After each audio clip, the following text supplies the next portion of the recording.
Hydrogen को clean form of energy का future माना जाता है। दैट इज लार्जली बिकॉज कि हाइड्रोजन के कंबशन से जो एग्जॉस्ट पाइप एमिशंस होगा, जब हम लोग हाइड्रोजन को बर्न करते हैं, जलाते हैं, तो जो बाहर का एमिशंस होता है वो लार्जली वाटर होता है। क्योंकि वो पानी है और इसके अलावा लार्जली कोई और मेजर एमिशंस नहीं हो रहे हैं, कोई और हार्मफुल एमिशंस नहीं हो रहे हैं, तो इसलिए हम लोग हाइड्रोजन को as a clean form of energy का फ्यूचर मानते हैं। अब तक भी हाइड्रोजन का एक्सट्रैक्शन होता रहा है for various industrial applications. Hydrogen को हम लोगों ने यूज किया है for the production of ammonia. Ammonia fertiliser industry का एक की इंग्रेडिएंट है, but away from fertiliser industry भी इसका इंडस्ट्रियल एप्लीकेशन बहुत ज्यादा है। इस अमोनिया को प्रोड्यूस करने के लिए एटमॉस्फेयर से नाइट्रोजन ले लिया जाता है और इसे मीथेन से निकाले हुए हाइड्रोजन के साथ कंबाइन किया जाता है। So atmospheric nitrogen is combined with methane, methane से निकाला हुआ हाइड्रोजन और N2 और H2 को हेबर-बॉश प्रोसेस के तहत इससे अमोनिया का एक्सट्रैक्शन होता है। लेकिन ये जो हम लोग मीथेन से हाइड्रोजन निकालते हैं, इसमें हमारे कुछ CO2 एमिशंस हो जाते हैं और इसलिए ये जो हाइड्रोजन का एमिशन होता है, ये जो हाइड्रोजन का प्रोडक्शन होता है, इसे हम लोग ब्राउन हाइड्रोजन कहते हैं। अगर बाई एनी चांस किसी तरीके की टेक्नोलॉजी लगा करके हम लोग इस CO2 को हवा में एमिट ना होने दें और अब्सॉर्ब कर ले, तो इसे हम लोग ब्लू हाइड्रोजन कहते हैं। तो अगर हम लोग अपने इंडस्ट्रियल एप्लीकेशन ऑफ हाइड्रोजन की बात करें तो अमोनिया का प्रोडक्शन के लिए भी हम लोग हाइड्रोजन यूज करते हैं। मिथेनॉल का प्रोडक्शन के लिए हम लोग एक गैस यूज करते हैं, उसे हम लोग बोलते हैं syn gas. Syn gas consist of carbon monoxide and hydrogen. तो यहाँ पे भी हम लोग हाइड्रोजन का भी यूज कर रहे हैं और ये भी हाइड्रोजन लार्जली मीथेन से निकाला हुआ हाइड्रोजन होता है। इसके अलावा ऑयल रिफाइनिंग प्रोसेस में भी हम लोग हाइड्रोजन यूज करते हैं, बट जैसा कि हम लोगों ने डिस्कस किया, ये सारा हाइड्रोजन जो है ये लार्जली ब्राउन हाइड्रोजन है और इस तरीके का हाइड्रोजन का जो प्रोडक्शन होगा वो कुछ ना कुछ CO2 को एमिट करेगा, इसलिए इसे हम लोग बहुत ज्यादा प्रमोट नहीं कर रहे हैं। जो हम लोग हाइड्रोजन प्रमोट कर रहे हैं वो पानी के बाइफर्केशन से होगा, that is water to be bifurcated into hydrogen and oxygen. लेकिन ये जो बाइफर्केशन होगा, इसे जो तोड़ा जाएगा पानी को, इसे इलेक्ट्रोलाइसिस के प्रोसेस से तोड़ा जाएगा। So electrolysis will be the procedure जिससे कि हम लोग पानी को ब्रेक डाउन करेंगे इनटू हाइड्रोजन एंड ऑक्सीजन। अब ये जो प्रोसीजर है कि इलेक्ट्रोलाइसिस से हम लोग बांट रहे हैं, इस इलेक्ट्रोलाइसिस में जो एनर्जी यूज किया जा रहा है वो रिन्यूएबल एनर्जी है, इसलिए जो हाइड्रोजन प्रोड्यूस हो रहा है उसे हम लोग ग्रीन हाइड्रोजन कहते हैं। अब ये जो इलेक्ट्रोलाइसिस है, इस इलेक्ट्रोलाइसिस के लिए हमें इलेक्ट्रोलाइजर्स चाहिए, वो मैकेनिज्म, वो डिवाइस, वो मॉड्यूल चाहिए जो पानी के बाइफर्केशन को से हाइड्रोजन का प्रोडक्शन कर सके। लेकिन इसमें भी एक एलिमेंट ऑफ जियोपॉलिटिक्स है। Now before we delve into the details कि कौन सी कंट्री अपना डोमिनेंस जता रही है इन प्रोडक्शन ऑफ इलेक्ट्रोलाइजर्स और इसलिए हाइड्रोजन के प्रोडक्शन में ओवरऑल ग्लोबली लगभग 50% ऑफ ग्लोबल हाइड्रोजन प्रोडक्शन सिर्फ उसी कंट्री में हो रहा है। Before we delve into these details, we have an important update कि लेगेसी आईएएस एकेडमी आपके लिए अपने नए बैचेस लेकर आ रहा है। जो रेगुलर वीकडेज की बैच है स्टार्टिंग 16th of October और जो वीकेंड बैचेस है that is starting on 25th of October। कुछ चीजें जो लेगेसी आईएएस एकेडमी से रिलेटेड स्पेसिफिक है, that is the overall batch size which is small, जिसकी वजह से फैकल्टीज इंडिविजुअली अटेंशन दे पाते हैं हर एक कैंडिडेट को।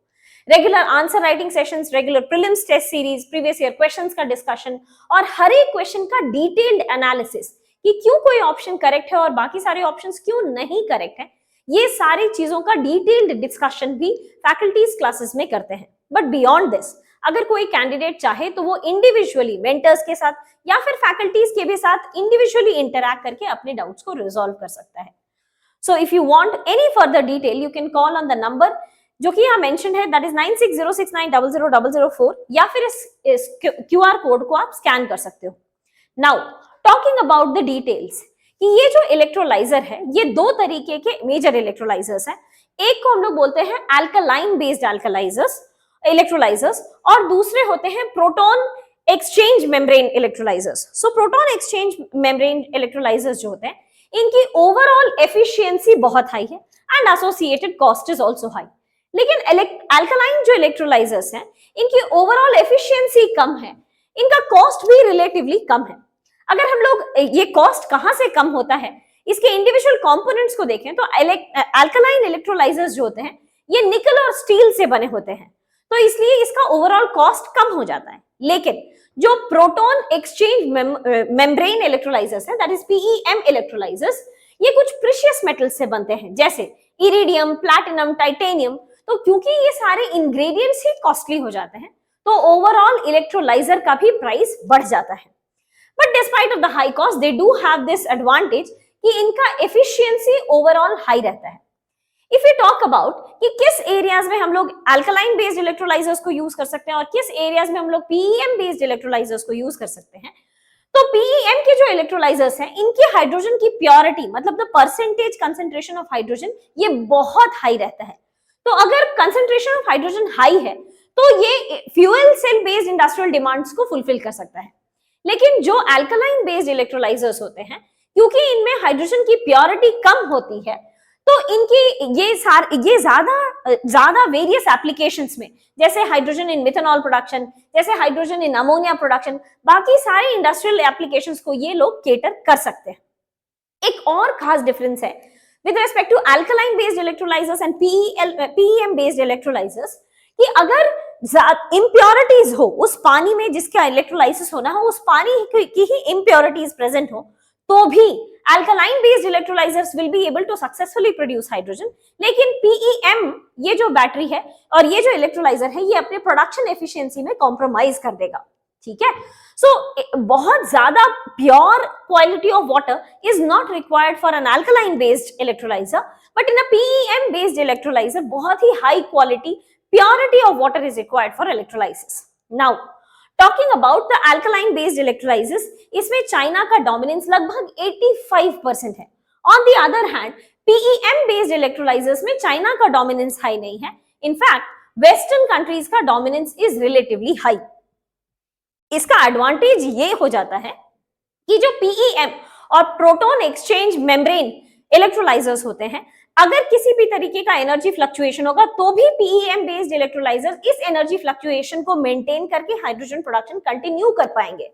लेकिन अगर एनर्जी फ्लक्चुएशन हुआ, जैसे रिन्यूएबल एनर्जी में एनर्जी फ्लक्चुएशन हो सकता है, क्योंकि solar energy, wind energy consecutively, consistently बहुत हाई प्रोडक्शन नहीं कर सकती, तो अगर एनर्जी फ्लक्चुएशन हुआ तो अल्कलाइन बेस्ड इलेक्ट्रोलाइजर्स उतना ज्यादा एफिशिएंटली वर्क नहीं कर पाएंगे।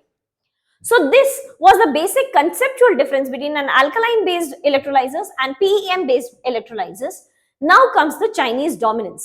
अगर हम लोग न्यूज की बात करें कि अभी चाइना का कितना डोमिनेंस है in terms of generation of electrolysers या ओवरऑल हाइड्रोजन प्रोडक्शन इटसेल्फ, तो China leads green hydrogen production with 50% of global capacity. World का आधा ग्रीन हाइड्रोजन चाइना अकेले प्रोड्यूस कर रही है। It is obviously because of the dominance in the electrolyzer market.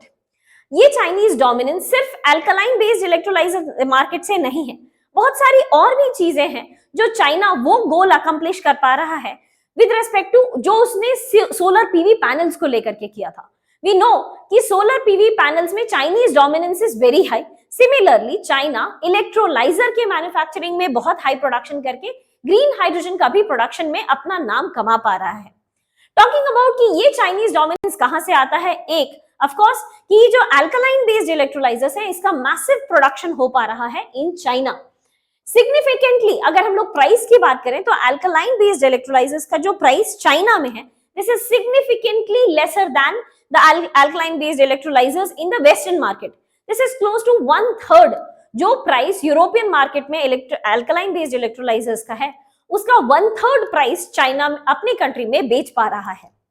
Secondly, ये जो फर्दर सप्लाई चेन मेच्योरिटी होती चली जा रही है, ज्यादा से ज्यादा इंडस्ट्रीज इस इलेक्ट्रोलाइजर के मैन्युफैक्चरिंग में घुसते चले जा रहे हैं, तो सप्लाई चेन का स्ट्रीमलाइनिंग होता चला जा रहा है। ये सप्लाई चेन स्ट्रीमलाइनिंग की भी वजह से ओवरऑल कॉस्ट में रिडक्शन हो पाया है। और इसके अलावा of course China has a good availability of निकल एंड स्टील, जिसकी वजह से चाइना अपने ओवरऑल अल्कलाइन बेस्ड इलेक्ट्रोलाइजर्स में प्रोडक्शन बढ़ा पा रहा है। अगर हम लोग कॉस्ट की बात करें, तो जो चाइना का प्रोड्यूस्ड अल्कलाइन बेस्ड इलेक्ट्रोलाइजर है, अगर इसको हम लोग यूज करते हैं, तो 45% तक कॉस्ट एडवांटेज हो जाता है in setting up a hydrogen plant in Europe या अमेरिका। यूरोप और अमेरिका में एक हाइड्रोजन प्रोडक्शन प्लांट को बैठाने से 45% सस्ता पड़ेगा अगर हम लोग चाइना के ALK बेस्ड इलेक्ट्रोलाइजर्स को खरीद करके उससे हाइड्रोजन प्रोड्यूस कर सके तो ऑब्वियसली चाइना एक तरीके का मैसिव डोमिनेंस दिखा पा रहा है with respect to production of hydrogen. इसके अलावा चाइना में जो एग्जिस्टिंग सेक्टर्स हैं in terms of solar energy production या विंड एनर्जी प्रोडक्शन, ये सारे भी अब एक्सपैंड कर रहे हैं इन हाइड्रोजन बेस्ड प्रोडक्शन। तो क्योंकि इनके पास सेटअप इंडस्ट्रीज है इन रिन्यूएबल एनर्जी सेक्टर और ये अगर अपने हाइड्रोजन के प्रोडक्शन को एनहांस करे तो ओवरऑल ग्रीन एनर्जी का प्रोडक्शन, ग्रीन हाइड्रोजन का प्रोडक्शन बढ़ पाएगा। Producers are also scaling up क्योंकि बहुत ज्यादा इंटरनेशनल प्रेशर है, इंटरनेशनल प्रेजेंस है, तो हर एक इंडस्ट्री जो करंट प्रोड्यूसर्स है वो दूसरे कंट्रीज में भी हाइड्रोजन का प्रोडक्शन कर पा रही है, जिसकी वजह से चाइना का ओवरऑल डोमिनेंस इन ग्रीन हाइड्रोजन प्रोडक्शन बढ़ते चला जा रहा है।